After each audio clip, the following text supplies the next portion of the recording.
wabarakatuh. Shalom, Om Swastiastu, Namo Buddhaya, salam kebajikan dan salam sejahtera bagi kita semua. Perkenalkan, nama saya Lesti Jonagata dari Universitas Sriwijaya, Fakultas Ekonomi, jurusan Akuntansi dengan UJM 082. Pada kesempatan kali ini saya mau memaparkan materi mengenai hukum permintaan dan penawaran hingga pergeseran dari kurva permintaan dan penawaran.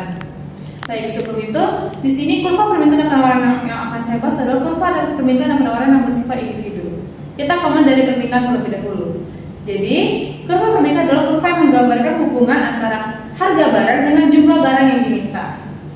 Hukum dari permintaan sendiri adalah jika harga suatu barang naik, maka jumlah permintaannya akan turun. Sebaliknya, jika harga suatu barang turun, maka jumlah permintaannya akan naik. Dengan asumsi bahwa faktor lain bersifat ceteris paribus atau tetap. Kita langsung saja masuk ke gambar kurvanya untuk melihat pergeseran kurva lebih mudah. Jadi, dimisalkan kurva permintaan ada 3 begini. Ini QX-nya, QDX, yang ini PDX. Jadi, kurva permintaan akan pergi ke kanan atas jika faktor lain selain faktor dari harga barang itu sendiri naik, dan akan bergeser ke kiri bawah jika faktor lain selain faktor dari harga barang itu sendiri turun. Lantas, apa saja sih faktor dari permintaan? Jadi, jumlah barang yang diminta merupakan faktor dari PX, di mana PX adalah price of X atau harga barang itu sendiri. Kemudian PY atau price of Y atau harga barang lain. Kemudian I, income atau pendapatan. Kemudian T, taste atau selera. E atau expectation atau ekspektasi. Dan P atau population atau jumlah populasi masyarakatnya.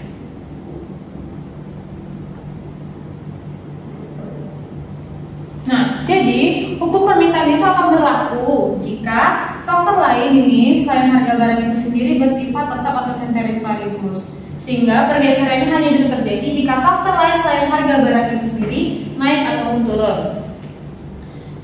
Kemudian hubungan antar kurva ini, antar kurva di kurva penawaran itu bersifat negatif. Mengapa bisa negatif? Karena ketika harga suatu barang naik, maka jumlah permintaannya akan turun, begitu juga sebaliknya, sehingga mereka tidak berbanding lurus. Kemudian kita akan lanjut ke penawaran. Kurva penawaran adalah kurva yang menggambarkan hubungan antara jumlah barang yang ditawarkan dengan harga barang tersebut. Kemudian hukum penawaran. Hukum penawaran sendiri terjadi jika harga suatu barang naik, maka jumlah penawaran juga akan naik. Begitu juga sebaliknya, dengan asumsi bahwa faktor lain bersifat ceteris paribus atau tetap. Kemudian kita akan melihat pergeseran kurva dari kurva penawaran. Kita gambarkan 3 garis seperti tadi. Ini QSX dan ini PSX. Nah, jadi kurva penawaran akan turun ke bawah sini, ke kiri bawah, ke kanan bawah jika faktornya selain faktor dari harga barang itu sendiri naik, dan akan bergeser ke kanan atas jika faktor dari harga barang itu sendiri turun. Dan kurva penawaran ini memiliki slope positif. Kenapa? Karena ketika harga suatu barang naik, jumlah penawaran juga akan naik, begitu juga sebaliknya. Dengan asumsi bahwa faktor lain bersifat tetap atau ceteris paribus. Kemudian apa saja faktor dari penawaran? Faktor dari penawaran adalah PS atau harga barang itu sendiri, PY harga barang lain, dan faktor produksi. Faktor produksi ini ada banyak, seperti biaya,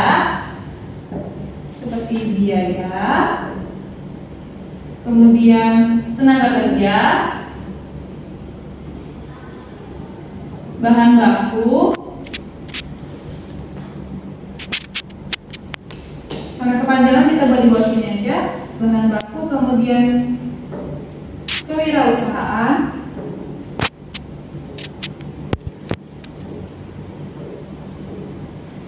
dan teknologi.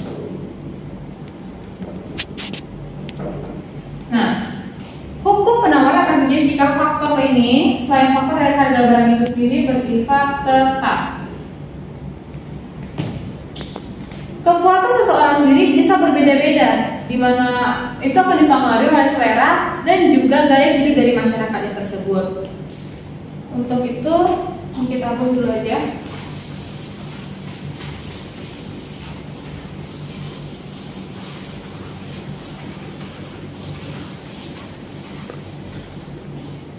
Biasanya hal itu juga diikuti bagaimana pendapatan atau cara masyarakat tersebut memenuhi kebutuhan hidupnya. Untuk melihatnya kita bisa menggunakan kurva ini.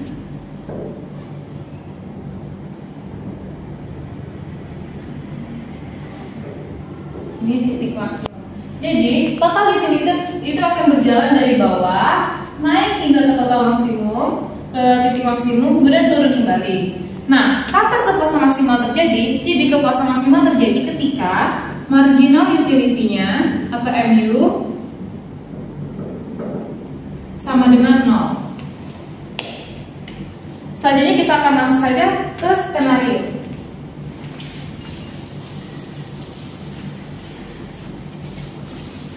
Sebelum masuk ke skenario, permintaan sendiri bisa menggunakan dolar, di mana permintaan menggunakan dolar ketika yang pertama, ketika kita mengimpor bahan baku, di mana ketika kita mengimpor bahan baku dulu kita akan menggunakan dolar sebagai pertukarannya. Kemudian ketika kita ingin mengimpor suatu barang, sama seperti bahan baku, ketika kita ingin mengimpor suatu barang juga menggunakan pertukaran dengan dolar. Kemudian kita ketika pergi berwisata, yang biasanya dilakukan oleh mereka yang memiliki perekonomian yang cukup, seperti terbang ke luar negeri dan sebagainya, itu biasa menggunakan dolar. Kemudian yang terakhir itu mengimpor. Yang terakhir itu ketika kita membayar utang. Bayar utang yang dimaksud di sini itu utang yang cukup besar kepada negara lain seperti hutang negara kita. Selanjutnya kita akan langsung saja ke skenario-nya.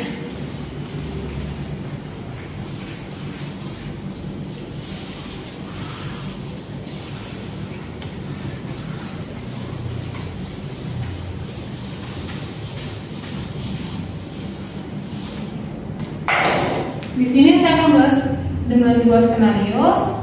Jadi masing-masing skenario ada perubahannya masing-masing. Yang ini skenario 1 dan yang ini skenario 2.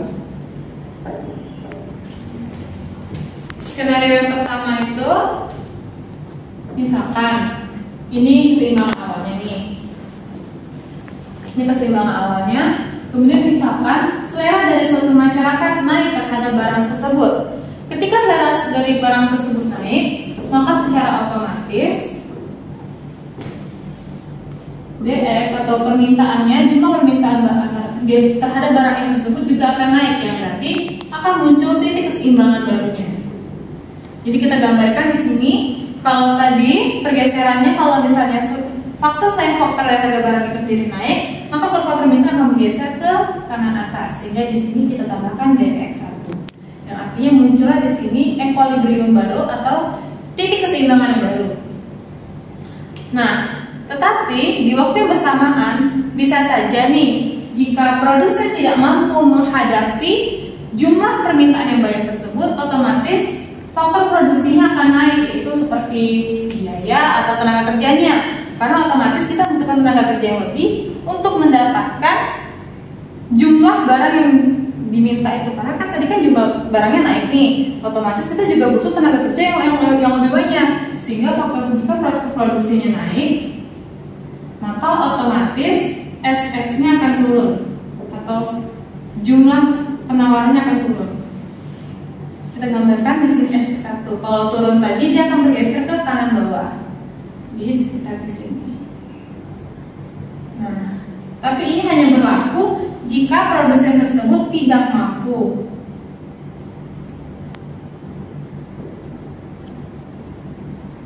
menahan arus permintaan. Tapi kalau mampu, dia bisa menggunakan titik yang ini tadi.